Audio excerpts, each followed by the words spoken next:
and welcome to Transfer Talk. Here's what's coming up. Should I stay or should I go?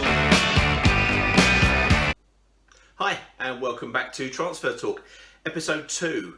We're going to start off looking at Ashley Fletcher, the player we believe has probably already signed a pre-contract agreement to join us from Middlesboro, where his contract is running out as of the end of the 30th of January. So from the 1st of July, he will become a Watford player, we believe. Ashley's pedigree, he started with Manchester United, so he's got some good coaching in him. Never quite worked out for him there. Went to West Ham, again, not really great. And then about 4 years ago, 2017, for £6.5 million, he moved from West Ham to Middlesbrough. He had an up and down time of it, it's fair to say. First couple of years, nothing particularly great, scoring the odd goal. And he even went to Sunderland on loan. If you've seen the programme Sunderland Till I Die, he's in it the first year when they go down. He's already spoken about the fact that he found a lot of pressure pretty difficult to deal with. He's quite an intelligent lad. He's got lots of GCSEs and A-levels, and seems a really nice guy. But other than one season at Middlesbrough, which was the first season where Jonathan Woodgate was the manager, hasn't really pulled up any trees. That 1 year, he scored 14 goals, including some really good goals, which we'll show you here.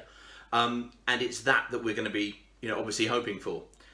The first game of this season at Vicarage Road, or the season just gone, was a 1-0 win over Middlesbrough. And Ashley Fletcher probably made a big impression on that game, because he had a good game, but he didn't trouble us. As if you remember, we won 1-0 with a corner goal from Craig Cathcart, as I remember.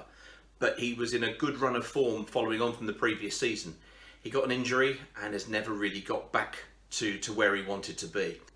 The moment it became obvious he was going to let his contract run down, Middlesbrough decided to stop using him along with Britt Assombalonga. And therefore, he's not been used. So we've got him coming in. Lots of Watford fans have reacted. I should say it's fairly easy to say in a lukewarm fashion. He's not a signing that immediately makes you think brilliant Premier League. In fact, he's very lucky to be signing with a Premier League club, I would suggest, as he's been misfiring for 4 seasons, well, certainly 3 of those 4 seasons in and around the Championship. What's even more surprising is he's been offered, apparently, a 5-year contract, which seems an awful long time. According to Adam Leventhal in The Athletic, because he's on a free transfer and his contract requirements, his wages, are not exorbitant, a 5-year contract seems to be a reasonable gamble at very, very low risk. And that seems to be the approach we're taking it. I take a look at it like this. We've got some people who play off the bench in a striking capacity who are on an awful lot of money and have cost us an awful lot of cash up front in transfer fees. If we have one player who is able to deliver the same or better impact at a significantly less cost, the better, especially if it signals that those players, and I think we all know who I'm talking about, might be moved on. If they moved on successfully, and if he comes in and is half decent, then it's an absolute bonus. So if you've looked on the internet and looked for Watford players in the last few weeks, you will have seen that we have been connected with not one but 2 players from north of the border. Lewis Ferguson, who is a central midfielder from Aberdeen, and a player called Josh Doig, who is a left back from Hibernian. Both have, in the last 2 years respectively, won the Scottish Football Writers' Young Player of the Season award. So let's start with Lewis Ferguson. He is an all-action central midfielder for Aberdeen. He is basically at the heart of their defence, and their fans are not very happy that he looks likely to be moving on. If you followed the story, you'll know, but just in case you didn't, Watford have apparently put in a couple of bids, circa 1.2 and 1.5 million. Aberdeen have rejected this, and as a result, Lewis Ferguson has basically put in a written transfer request, triggering obviously some kind of decision. This has been rejected. However, it means that realistically, they're looking for more money from him. The clever talk suggests that they want somewhere circa 3 to 4 million, and we probably want to try to get him for the smallest amount that we can actually get him for. He's all action, he does score goals. However, having scored 9 goals in the league this season, 10 in all, a large number are from the penalty spot.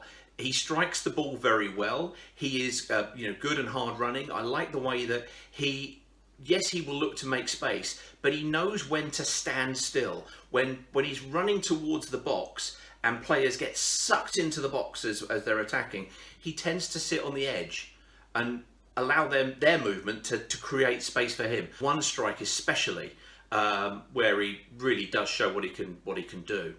He's got a couple of overhead kicks in him. That's all very nice, but the most important thing is he does the bread and butter, and he is considered by many to be Aberdeen's best player. They're shocked that they could lose him for so little, and they really don't want to lose him. So why might he not come to Watford? Well, the problem with Lewis Ferguson is his uncle is the former Rangers star Barry Ferguson, and his father is the former Rangers star Derek Ferguson, and Rangers are also seemingly interested. So it's probably going to come down to how ambitious young Ferguson is, whether or not he wants to come to England and try out in the Premiership with a view to a big move in the next few years, or whether he wants to take Champions League football and carry on playing in Scotland. His father played his whole career in Scotland, bar a very short stint in Sunderland, so he's obviously got very strong roots there.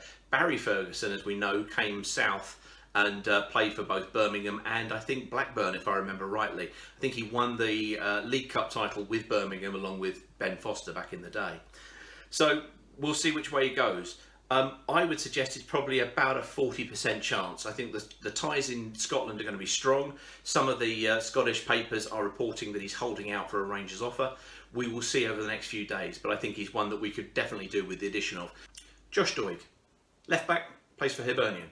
His first year. He's a young lad, and he's apparently got oodles of potential. I find this one really hard, because if I was looking at him, I wouldn't be going for him. As a left back, or as any defender, the principal thing you want as a coach is for them to do that primary job, i.e. defend. Strikers, you buy because you want them to score. Defenders, you buy because you want them to defend. And Josh Doig, to me, does not look like a naturally inclined defender. He doesn't have a tendency to recover towards his near post and make the defence compact, which is pretty imperative for most defensive philosophies, really. And that's what I tend to see with Doig. I watched the Scottish FA Cup final in preparation for this. That's 90 minutes I'll never get back. Not the best between St Johnstone and Hibernian. It was settled with a 1-0 scoreline to St Johnstone, and the goal came from a crossover from the left to the right where Doig was there to defend against, and he may as well not have been there. He was as effective as Kiko was at West Ham last season, if you remember that. And fundamentally, if I'm going to be bringing in a left back who may have to compete in the Premiership or in any league game, I want them to fundamentally do their job first. I'm surprised we're linked with him, but I'm even more aghast that Leeds and Arsenal have been linked with him. Arsenal, don't forget, signed Tierney from Scotland at left back. He was with Celtic. So they may be thinking, well, Scotland again, another great place to go and get somebody.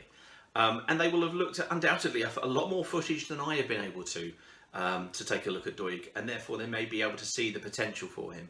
His potential may be, as he has been used on occasions with Hibernian, been played as a left midfielder. I'll say 30%, simply because there's 3 other clubs in it. Thanks for watching. Next episode, we're going to be looking at some of the players we've already reviewed, see how and where their stories have or have not gone to. Keep well. See you soon. Cheers.